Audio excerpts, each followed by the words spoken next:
Siap berdoa, mulai.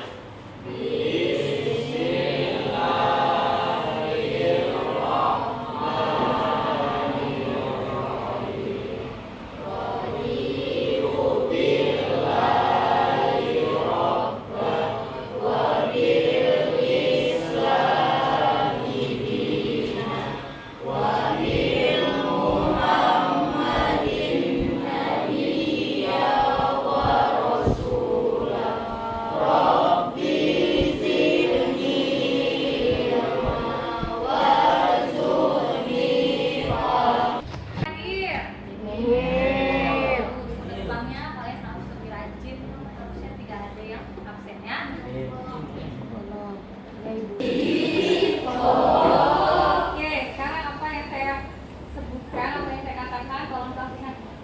Ho ho ho, ha ha ha, hi hi. Ayo tadi, ha ha, hi hi, ho ho. Kanan kirinya, ho ho ho, ha ha, hi hi. Oke, kita kembali ke materi kita. Hari ini kita mau belajar terkait validitas sumber data. Pelajar. Ayo, kartu pelajar. SMP, SMA.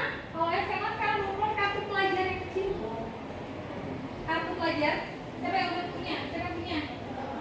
Oke, di dalam kartu pelajar itu isinya apa? Ada nama, alamat, tanggal lahir, ya kan? NISM. Menurut kalian itu data valid atau bukan? Data valid, sumbernya dari mana? Dari sekolah. Sekolah bersumber dari data pribadi berbentuk kartu keluarga. Jadi semua data-data kita yang ada di sekolah itu semuanya bisa dikatakan valid. Dari mana sumbernya? Dari kartu keluarga. Oke, next berikutnya kita. Nah, ini capaian akhir fase E. Kalian ini kan fase 10, jadi fase E masuknya. Ya, ingat fase 10 itu masuknya fase E. Kalau fase F itu fase 11. Nah, di sini kalian elemennya berpikir komputasional. Jadi kalian berpikir itu dikisahkan manusia itu berpikir seperti komputer. Berpikir komputasional. Nah, capaian pembelajarannya adalah peserta didik mampu mengevaluasi validitas sumber data.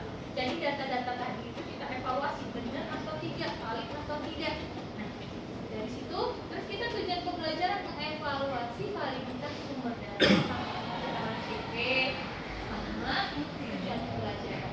Next, selanjutnya definisi validitas. Validitas yaitu tingkat kepercayaan terhadap valid tidaknya suatu instrumen, atau kita biasanya bilangnya validasi. Validasi adalah kegiatan atau aktivitas yang dilakukan untuk menguji suatu instrumen apakah instrumen tersebut sudah tepat atau belum untuk mengumpulkan data. Kalau kalian anak-anak sekolah dalam mengumpulkan data kita melalui biasanya observasi. Biasanya kita kemana tuh? Ayo kemana kalau observasi? Kita study? Oke, study tour. Di study tour itu kan kita diajarkan untuk melakukan penelitian. Jadi tidak serta-merta study tour itu isinya cuma jalan, tapi kita melakukan penelitian di dalamnya. Kita datang langsung ke sana. Kalau ke museum kita datang ke museum, kita cek bendanya ini benar atau tidak, ada sejarahnya di situ, dan itu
Jadi penelitian ini dilakukan sesuai dengan metode penelitian. Nah, kalau di dalam bahasa Indonesia nanti kalian diajarkan ada metodologi kualitatif, kuantitatif, dan lain-lain. Itu nanti kita lebih dalamnya ke pelajaran bahasa Indonesia.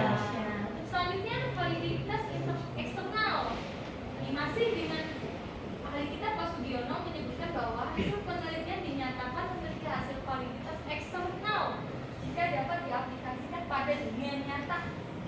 Kalau eksternal dia ketika di penelitian dalam internal hasilnya bisa diaplikasikan ke dalam dunia nyata.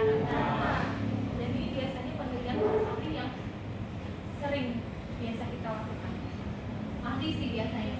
Selanjutnya fungsi validasi atau validitas instrumen.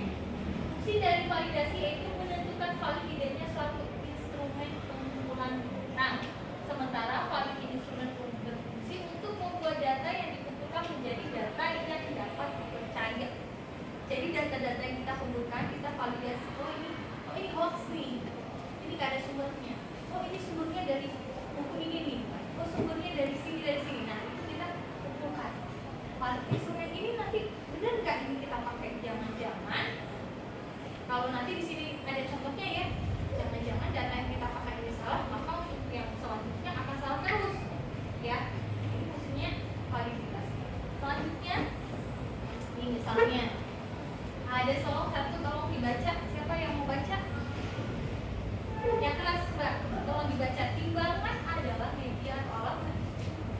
Timbangan adalah media atau alat yang sudah terukur atau valid untuk mengukur berat badan. Namun, jika peneliti salah dalam mengambil data, misalnya tidak tepat membaca berat badannya, maka dapat terjadi salah dalam pengumpulan data. Oleh sebab itu, perlu juga memperhatikan cara pemakaian instrumen tersebut. Peneliti harus mempelajari bagaimana menggunakan instrumen penelitian. Oke, contohnya saja di timbangan. Biasanya timbangan itu untuk mengukur massa berat kita. Kalau kita mau data apa itu biasanya ada di karena namanya massa berat tubuh. Ini satu timbangan berat badan dan badan. Itu nanti ngaruh banget di hasilnya, gitu ya. Jadi di hasilnya nanti dia berpengaruh. Kalau itu salah, ketika nanti kalian datang ke sana dicek beneran berarti data Anda tidak benar atau bisa dikenakan pemalsuan data. Jelas ya sampai sini ya? Mungkin ada yang nanya, kok bisa sih pelajaran informatika itu bahasnya tentang penelitian? Jawabannya adalah dalam penelitian sangat dibutuhkan keterampilan dalam mengoperasikan komputer.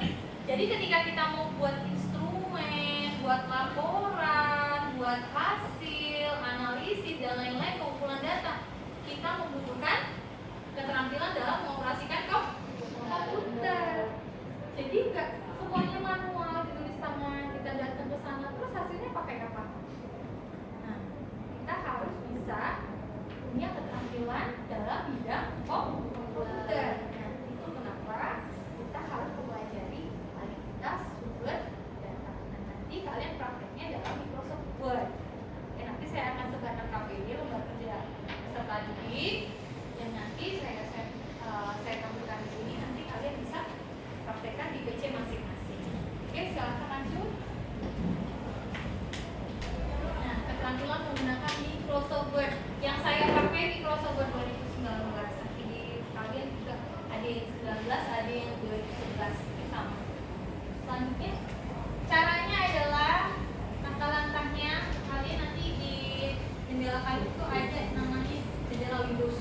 Kalian bisa klik, terus pilih yang Microsoft Word. Nanti silahkan dikerjakan di komputer atau PC masing-masing. Bisa kita lihat tugasnya. Next. Nah, ini tampilan interface, namanya interface dokumen Microsoft Word. Nih, ini tugas kita di hari ini. Nanti tugasnya masing-masing dan nanti Ibu satu untuk mempresentasikan ke depan gimana caranya membuat yang seperti ini. Oke, bisa? Silakan kalian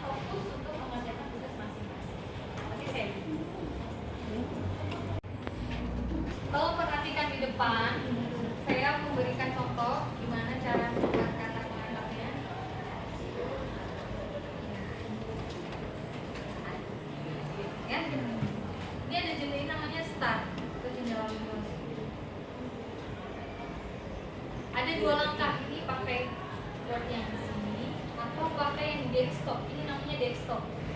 Bisa juga pakai yang ada di start, bisa juga ada yang di stop. Terserah kalian mau pilih yang mana. Atau juga ada di bawah sini itu biasanya juga ada.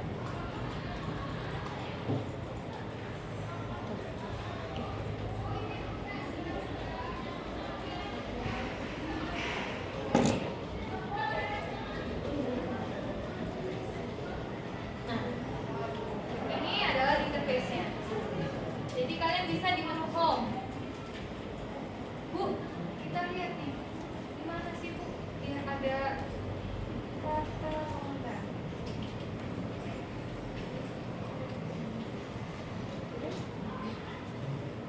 Bu, gimana ini biar bisa jadi di tengah? Kalian ke menu home. Oh, kita lihat nih. Kelihatan nggak ada di tengah? Oke.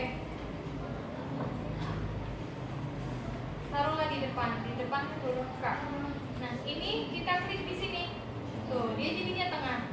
Kita pindah lagi, dia jadinya dulu. Kita pindah lagi, ini jadi rata kanan kiri. Yang kita pakai yang mana? Yang tengah. Terus kita enter. Nah, kalau di enter dia posisinya pasti akan ada di tengah. Kita kembalikan lagi. Itu pakai rata kanan kiri atau pakai kiri atau kanan aja? Yang materi tadi soal ini. Nih, pakai mana ini? Rata kanan kiri, rata kanan kiri, rata kanan kiri. Jadi kita pakai rata kanan kiri. Nah, kita boleh nggak langsung diaktifkan kanan kirinya? Boleh, aktifkan saja. Nah, kita ketik di sini.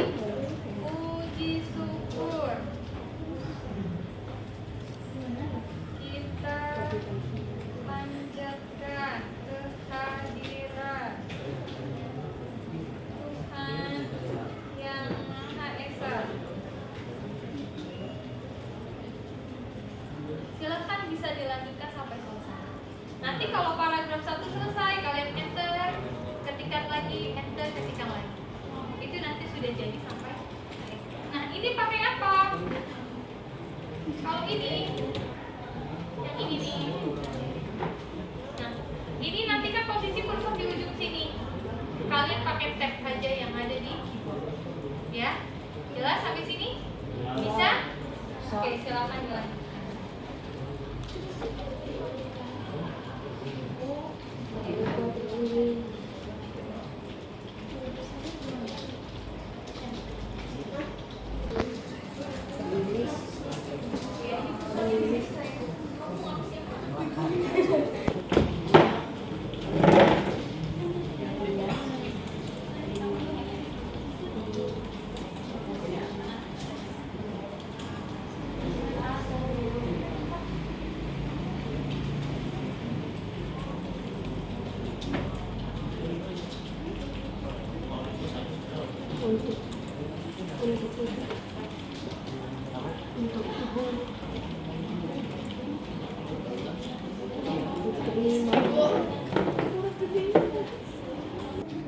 Semuanya sudah selesai. Saat ini siapa yang mau presentasi? Oke, silakan dapat.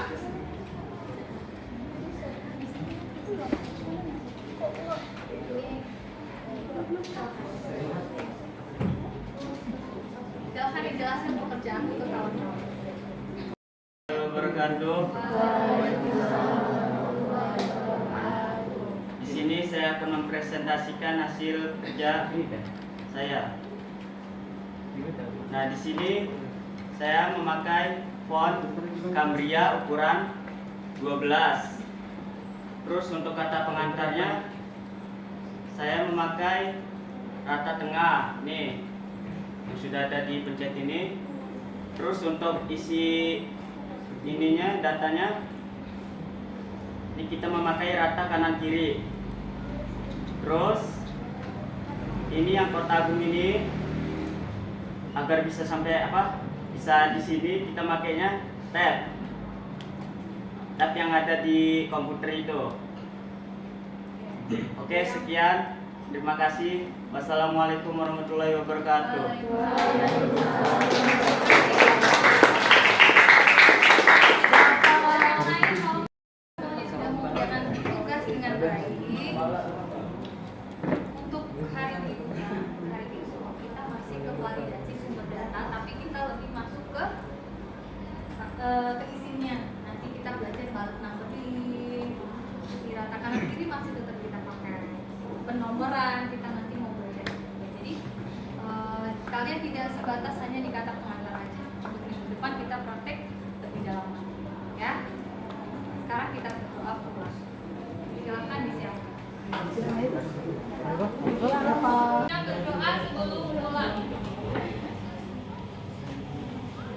Persiapan doa sebelum mulai. Dimulai. Bismillahirrahmanirrahim.